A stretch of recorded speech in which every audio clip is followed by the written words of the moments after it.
Hello and welcome to Talk Time. Today I'm joined with Radhika Vaz. She is a stand-up comedian and writer. Radhika, a very warm welcome to Talk Time. Thank you for having me. Radhika, one thing that I really thought when we thought we should start having a conversation Yeah. is women in stand-up comedy. Yeah. Over the years, now we see a lot of them now. Yeah. It's great, it's excellent. But do you think there was a stereotypical way of looking at when you started as a stand-up comedian? Oh, you're a woman. Can you actually make a joke? I think that's just a stereotype that women face in every single job. So, it's the same. And anything that requires, I think, some level of risk taking, immediately women's abilities are questioned. So, stand-up comedy is a little risky because it does require you to go against the grain.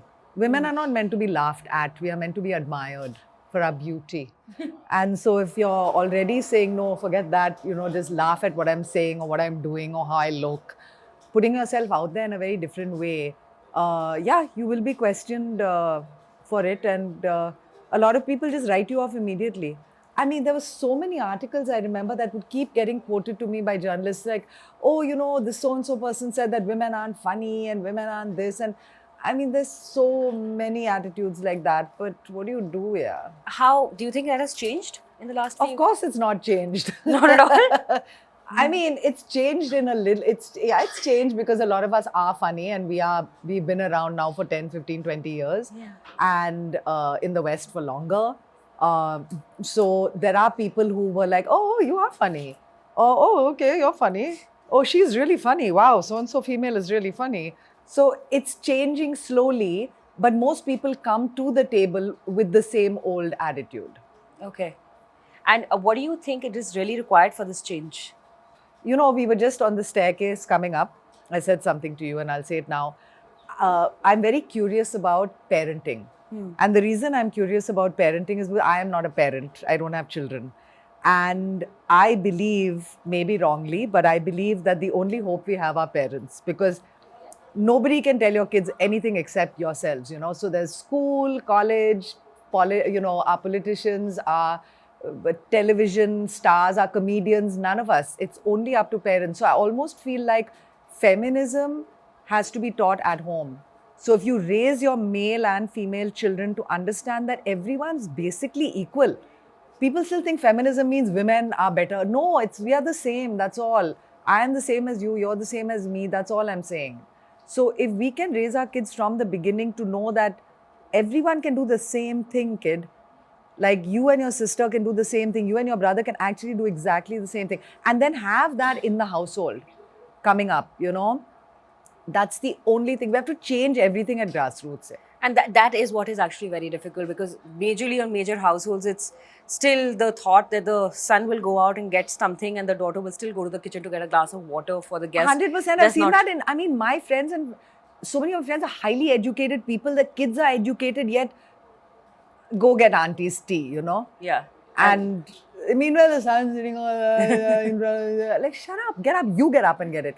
But it's not his fault. It's like we've been socialized for generations. It is conditioning. And the truth is, I do come from a background where I have seen a lot of boys behave very differently.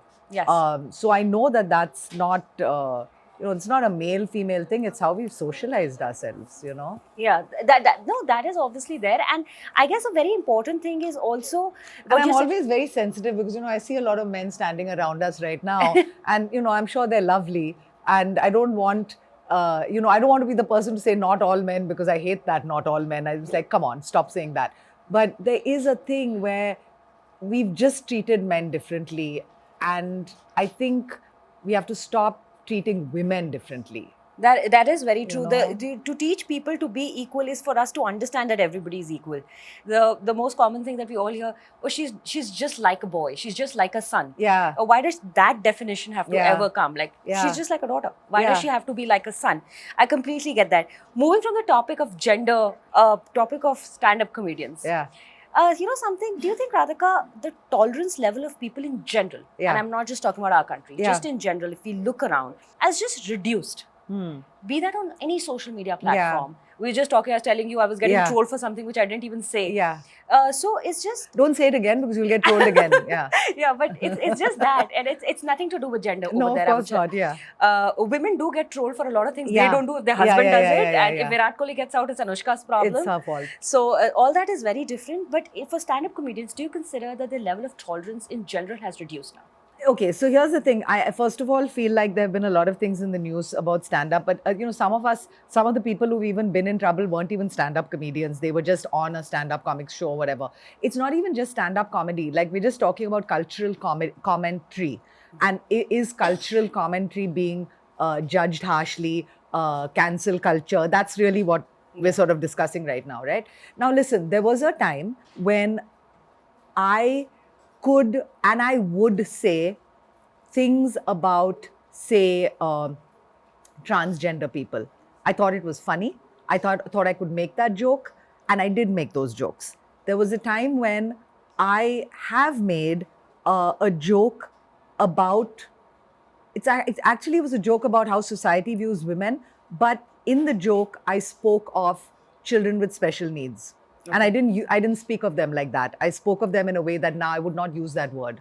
Okay. It is not self-censoring. It is my choice and my decision as a human being to change the track of my comedy and reach for something that may be a little harder, but in the end will make me feel better about myself, because I don't believe anymore that making jokes about transgender people, homosexual people, children with special needs, those are not areas I wish to be in.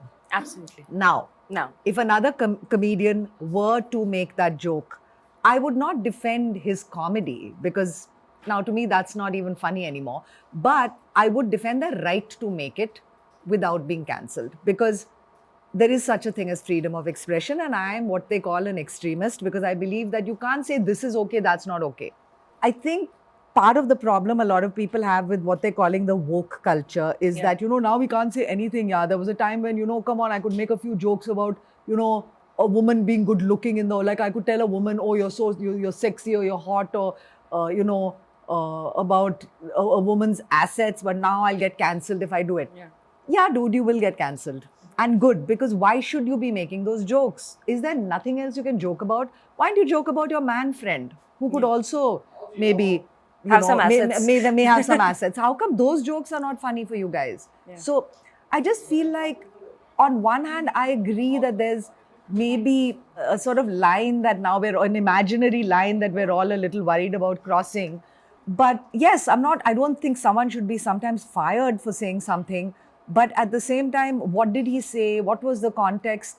Do you think it's a different world? Yeah, as you're saying, you need to be self-conscious of the kind of jokes you make sometimes. Do you think with the latest what has happened, we all know about it, do you think the comedians, and they are your fraternity, you must be knowing the boys, you must be knowing everybody around, do you really think it was just said for the moment, because it is actually dark comedy? 100%. It is not literally meant to hurt someone's emotion in that way, and you think it's just overstretched, it went overboard? Yeah. Firstly, dark comedy is a very, very complex type of a comedy, which none of these people who got into trouble are actually capable of. Yes. You have to be incredibly intelligent to be a comedian of true dark comedy. And I'm sick and tired of these guys calling it dark comedy when it is really not. They're just saying whatever they felt like, which is somewhat offensive in the face. But it's not dark comedy. It's just slightly out there, ridiculous comments about parents and whatnot, right? That's what you're talking about. Yes. Firstly, the guy plagiarized it from some other idiot comic. So he's gone and copied it and got into trouble for something it was not even a creative thought. And I feel almost like, what am I even defending here now? But I don't think that it came from a bad place. I think it came from a desperate place to make people laugh. I think the people he was pandering to are of that level. They laughed. They loved it. Yes. One person decided to take offense, and the rest is history. Do you consider? And I don't think it's fair. I don't think it's fair. Do you think the IQ of even the the viewer of the content has actually reduced a lot? I don't think so. I think for the first time, the viewer of the content has access. See, for the last many years, only if you watched, I think, Western stand-up.